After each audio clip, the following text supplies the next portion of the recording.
Hi everybody, it's Hillary Ward here from The Dream Unlocked. I am randomly having to Facebook live you from my bathroom because it has the best lighting today. My lighting kit was not working correctly, so I thought, where's some good light? So we got the corner of my bathroom. So welcome to a little slice of my life.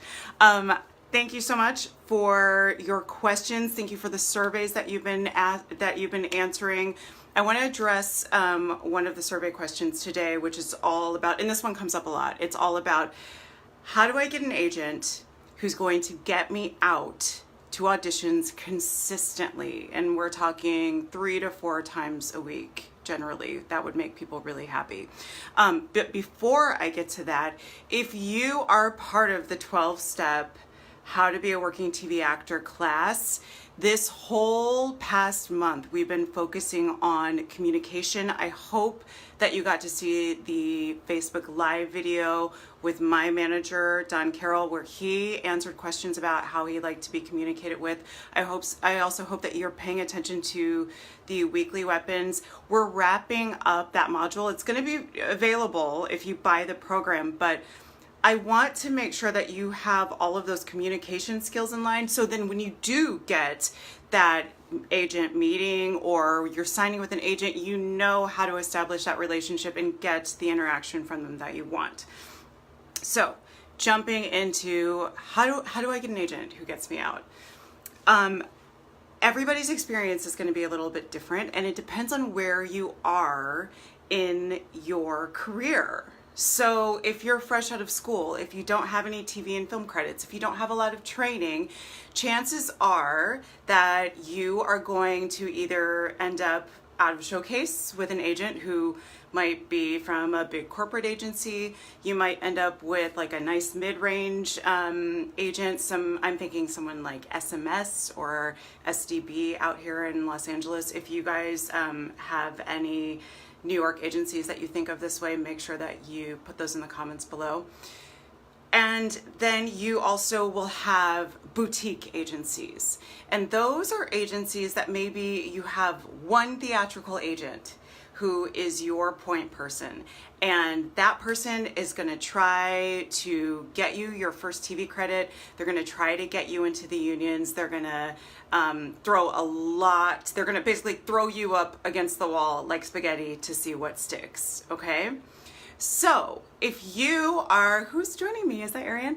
Hi. If you are working with someone who is a boutique agent, and like I said, a lot of you will be, then what you need to do is be really clear about what your goals are. I like to set goals yearly and set myself benchmarks. So I'll check in maybe every 3 months to see how I'm doing. So let's say that you're just coming out of a program, you don't have your SAG card yet, and you're trying to get your first TV co-star.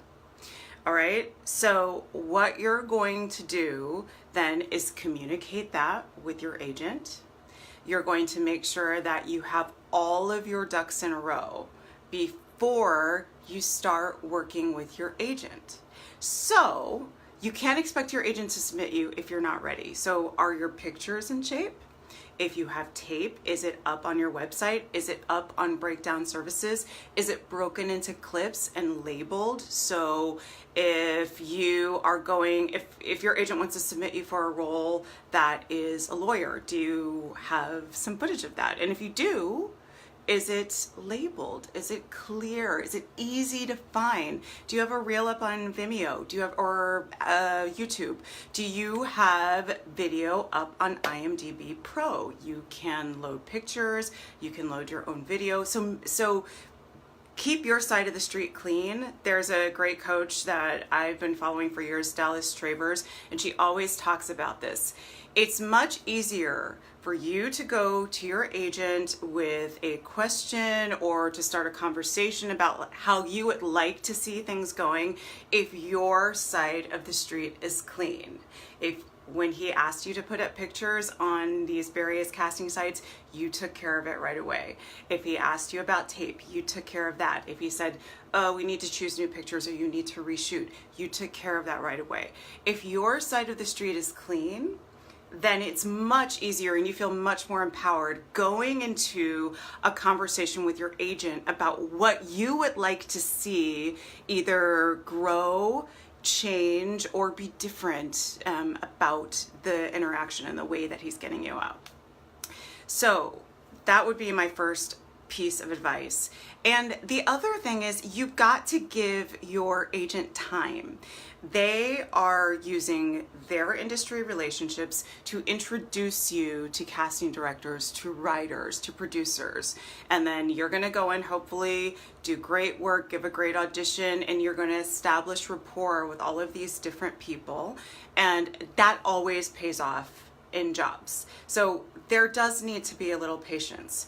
Now, let's say that, you're maybe 6-7 months into your relationship with an agent. Say that you also signed with them during a busy time. So say that you signed in July and you had everything that you needed in place going into episodic season, which is usually, August, September, and you didn't get out. He didn't get you any auditions at all during that period of time. There are a few things that you can do.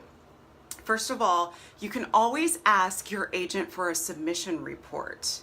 Now, a submission report is just, you can get it through a friendly email. Basically, agents now, they are clicking, right? They're doing all of their submissions electronically. So they will have an easy printout that they can give you of what they've submitted you for, the roles they've submitted you for, if they got you an appointment, if they didn't, and it also lists all the offices. So that will give you some information. If you see like, oh man, my agent's submitting me a lot, but I can't get in, then maybe you can look at, well, do we need to tweak my pictures? Do we need to maybe shoot some sides just so people can see an example of me with this kind of character? You can do some problem solving with your agent and try a few things. If you get the submission report and you see, oh, he's not submitting me very often, then you get to have a conversation about, well, were you just not seeing many things that you thought I was right for? What do you think I'm right for? Didn't we have a conversation that I should be targeting these kinds of roles? So if you see that there's a breakdown in what you talked about in the meeting that you had with him before you signed, and then his action after, that could be a conversation to come back and say, I just want to make sure that we're on the same page again. I thought that this was covered, but I want to be really clear. These are my goals. These are the types of roles I think I should be playing. These are the pictures that I have up to support those kinds of roles that I think I should be going out for. If you don't agree with me, let's have a conversation about that and see if we can figure out what the problem might be. And the last thing, and I know that this is going to sound crazy to a lot of actors, you have to be willing to walk away. You have to be willing to say no. Now, I know that's going to scare a lot of people. I only say this from my own experience, okay? I spent a long time looking for the right agent. I went from a situation out of graduate school where I was picked up by a huge corporate agency that didn't necessarily feel like a great fit, but everybody was telling me like, no, you have to go with them. They're great. They'll get you out all the time. And so I went into the office and I looked out on their beautiful view on Beverly Hills, and we sat in this room with a big conference table, and I met 7 agents who were basically telling me like, yes, we totally get you. We're gonna make you a huge star. You have such a great future in the business. And then over the next few months, they sent me out for projects that we had literally sat in that office and kind of joked about, or roles that it would be ridiculous for me to be playing. And I thought, did they not hear anything I said? Because it seems like they just ignored me and they're kind of doing what they do. So that was my first experience with an agent. We parted ways during the writer's strike, and then I spent a long time without an agent. I I sent out mailings. I asked friends for referrals. I stuck with it until finally I got myself a meeting with a small boutique agency here in LA. The person that I met with seemed to be on board with the kind of work that I wanted to do. He thought that my pictures worked. He said, yeah, I think that we could get you working.